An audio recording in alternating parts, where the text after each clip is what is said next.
Good morning, folks. I would like to go through a few slides in defense of Lucia. Now, Lucia is often not liked by geologists. They say this is not a Lucia situation, and you shouldn't be using Lucia.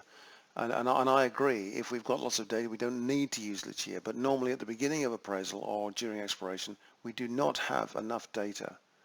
It's very difficult for us as petrophysicists to determine what permeability and saturation is. Now, Lucia has done a lot of work on this, and if we know the porosity and we can make some estimate of what the Lucia's class is, then he's provided us with a set of equations that give us both permeability from porosity and saturation. So I'll just go through these now. Here we are, Lucia's rock fabric, generic interparticle, off-the-shelf answers. So my point is that these are off the shelf. Let's just show you what I mean. Here's the slide. Lucia's rock fabric, generic interparticle off-the-shelf answers. So we've got, for class 1, 2, and 3, you have to have an estimate of which class you're in, which if you read through my notes and the papers, you will have a fairly good idea of what class you're in. And then you simply apply the equations to get permeability. And then for saturation, you need to have some idea of where the free water level is, whether you're, well above it or not. In fact, whether you're about, let's say, about 20 meters or so above the free water level, and then you can begin to think that you're on the flat part of the curve. So you don't need to worry too much exactly what the height is, as long as you're on the flat. See the curve down here.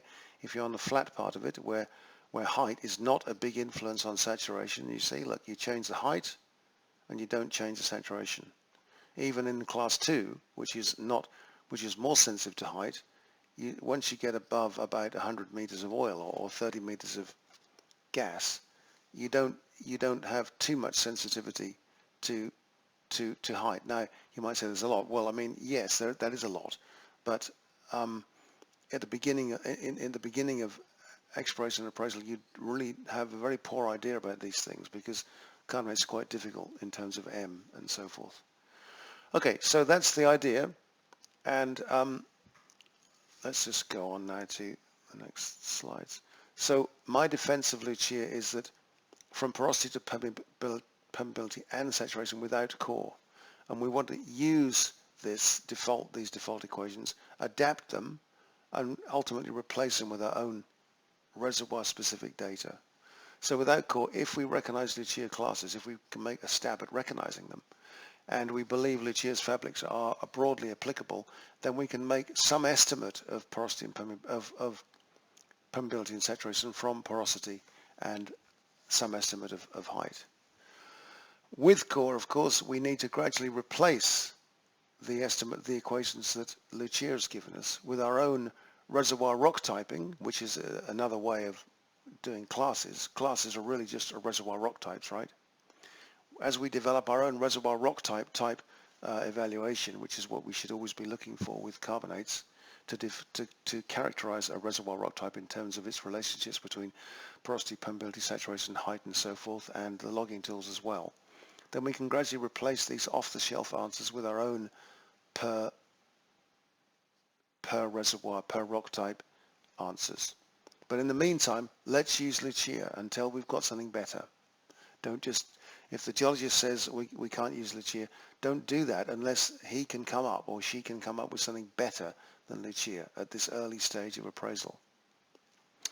Okay, so potentially Lucia mitigates the lack of core and makes a significant contribution to our objective especially before and to some degree after we begin the core studies. So the process that I'm suggesting to you is, don't ignore Lucia just because the geologist has told you that it's not Lucia situation. If the geologist agrees, or if you can get some sort of sense out of the geologist about what Lucia situation we're in, use Lucia and adapt or replace as the core studies become available. At the early stages of appraisal, the carbonate petrophysics is really at a severely in need of something to get hold of pore geometry. It's not like clastics. We don't have a good knowledge of pore geometry from cheap logs, but the geologists may be able to help us with what the class is. So if we know the class and porosity, which we do know from cheap logs, we can get an estimate as to permeability and saturation. If we just ignore all that data which Lucia has provided, then I think we're really shortchanging ourselves. I think we should use it until we get our own better data. That's the point that I'm trying to make to everybody about this. Okay, well that's all, folks. That's a short video.